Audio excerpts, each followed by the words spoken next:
Support comes from the Virginia Living Museum. I'm Jessica Azura, Senior Director of Guest Engagement, welcoming you to experience the wonder of Virginia's native birds, mammals, marine life, and reptiles, all with a focus on education and conservation. More at thevlm.org.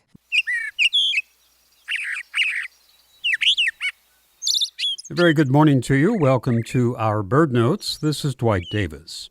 On this day after April Fool's Day, I think some avian laughter would be in order, or at least a laughter-like call that you've heard before from a bird that you've never seen in the wild, in all probability. The bird in question lives in Australia and derives its name from an Aboriginal tribe. We know it as the Kookaburra. There are 4 known species of Kookaburra. They are terrestrial kingfishers, which are not associated with water very much. They eat lizards, insects, and snakes, and small birds rather than fish. Kookaburras are large-bodied birds, almost 1.5 feet in length, mostly brown, with some blue on the wings. The bill is very large and slightly flattened. Australians are fond of their kookaburras, considering them, along with other unusual fauna, as representative of their land. Public Radio's David Sedaris encountered a kookaburra on a trip through Australia. He described the bird in an article in The New Yorker a couple of years ago.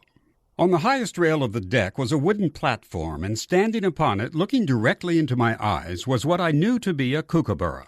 This thing was as big as a seagull, but squatter, squarer, and all done up in earth tones, the complete spectrum from beige to dark walnut.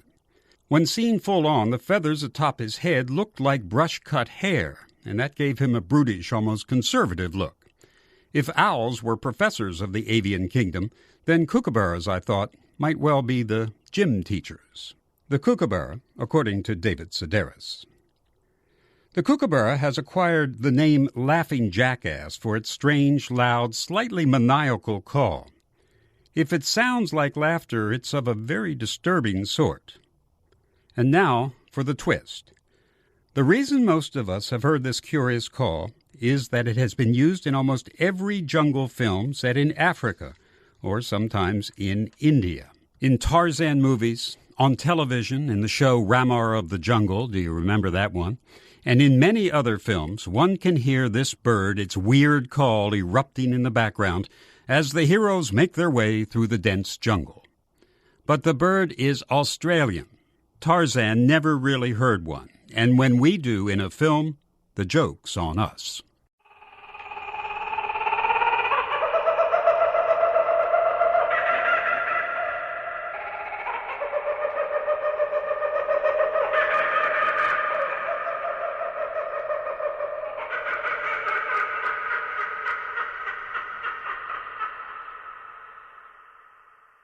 Support comes from the Virginia Living Museum. I'm Jessica Azura, Senior Director of Guest Engagement, welcoming you to experience the wonder of Virginia's native birds, mammals, marine life, and reptiles, all with a focus on education and conservation. More at thevlm.org.